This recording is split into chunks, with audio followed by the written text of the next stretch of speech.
Salam sejahtera bagi Anda semua. Saya Andreas Pevilor dalam channel Ngatur Uang. Kali ini saya akan berbagi tentang perjanjian pisah harta. Oke, mungkin Anda sering mendengar bahwasannya ada beberapa pasang atau calon pasang yang ingin menikah dan melakukan perjanjian pisah harta.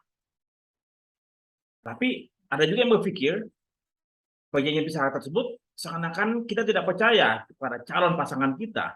Seakan-akan kita main perhitungan dengan rezeki kita. Nah, kalau katakanlah misalnya pasangan Anda atau calon pasangan Anda berkata bahwa kok kamu tidak percaya sama saya, kamu juga bisa sampaikan, kenapa saya tidak percaya pada saya? Kamu juga tidak percaya pada saya, kenapa saya bikin perjanjian pisah harta? Oke, sebelum katakanlah kita membahas perlukah perjanjian pisah harta, baikkah atau tidak, namun kita coba lihat ya, esensi daripada perjanjian pisah harta tersebut dapat dan harus dilakukan sebelum Anda menikah dengan seseorang. Jadi kalau misalnya Anda sudah menikah, lalu Anda ingin mengadakan perjanjian pisah harta, sudah tidak bisa. Tetapi lakukan perjanjian pisah harta tersebut sebelum Anda menikah. Itu caranya. Dan kemudian kedua, apa tujuannya perjanjian pisah harta bagi yang akan menikah? Nah, di sini adalah suatu hal yang cukup baik secara ekonomi ya, secara ekonomi dalam rangka apa? Melindungi kepentingan kedua belah pihak. Seandainya misalnya begini, sang suami memiliki bisnis, ya, kemudian belum ada perjanjian pisah harta, ya maka suatu ketika suaminya bangkrut dan perusahaannya dilikuidasi, maka harta istri atau harta keluarga saya akan jadi satu dan kemudian bisa saja sang istri jatuh miskin juga. Kenapa? Karena tidak ada perjanjian pisah harta. Kenapa? Karena harta suami dan istri jadi satu.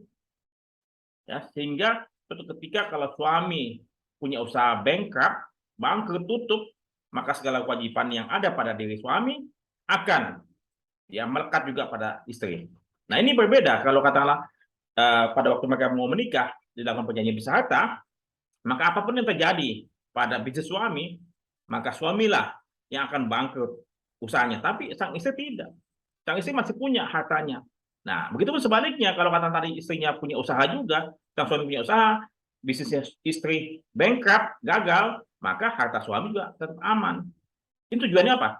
Untuk supaya ya kewajiban, tanggung jawab, ya bisnis salah satu pihak tidak mengganggu, ya tidak membuat orang lain atau pasangan dia ikut bertanggung jawab. Ini tujuannya apa? Untuk melindungi harta pasangan agar apa? Tidak dilikuidasi, tidak ikut dilikuidasi dan hasil kasihan anak-anak pun juga akan terseret-seret dengan bisnis orang tuanya yang bankrupt. Itu tujuannya. Mengapa perjanjian pisah harta kerap dilakukan, apalagi di kalangan pengusaha, bisnismen, ya tujuannya apa? Untuk melindungi harta pasangan. Begitu lagi, apa? Ya tentunya tujuannya apa? Untuk melindungi orang yang punya harta, ya. Karena kenapa? Karena saat ini sangat banyak orang-orang yang menikah dengan motif ekonomi. Tujuannya apa? Ingin cepat kaya. Dengan apa? Dengan menjual cintanya agar pasangan tersebut ya dapat diperas, diperah hartanya sudah sangat banyak, ya. Jadi apa? Untuk melindungi seseorang yang sudah punya harta. Jadi bila mana terjadi gap kekayaan di antara calon menikah, yang satu entah dari anta beranta, yang satu lagi dari level atas. Nah ini untuk melindungi siapa? Untuk melindungi yang ini. Ya jangan sampai dia nih motif ekonomi kemudian setelah menikah tidak ada perjanjian pisah harta dan kemudian apa? Diperas, diambil dan kemudian setelah itu berpisah, bercerai. Kenapa? Karena tujuannya apa? Tadi ekonomi. Jangan percaya dengan mulut manis, dengan rayuan gombal, dengan kata-kata cinta, ya. Karena saat ini sangat banyak orang yang tadi yang melakukan hal-hal menikah dengan motif ekonomi.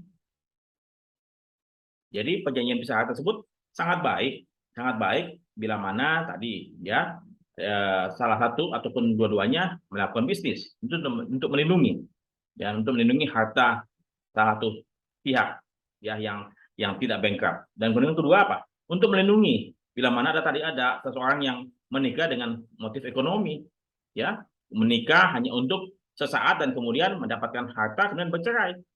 Sudah cukup banyak contoh-contoh. Ya, jadi sekali lagi perjanjian pisah harta bukan hal yang tabu dan saya sarankan bila mana tadi ada keperluan Anda bisnis, pasangan Anda bisnis, sebaiknya lakukan pemisahan harta atau misalnya gap ekonomi antara Anda dan pasangan Anda begitu tinggi, ya sebaiknya lakukan itu. Bila mana pasangan Anda tidak setuju, ya mohon maaf ya, bila mana pasangan Anda dari kalangan bawah dan tidak setuju, Anda bisa tanyakan, jangan-jangan lu betul-betul motif ekonomi. Jangan sampai Anda dia balik nih, lu nggak percaya sama gua, bahwa kita gua suci, murni. Jangan percaya, ya.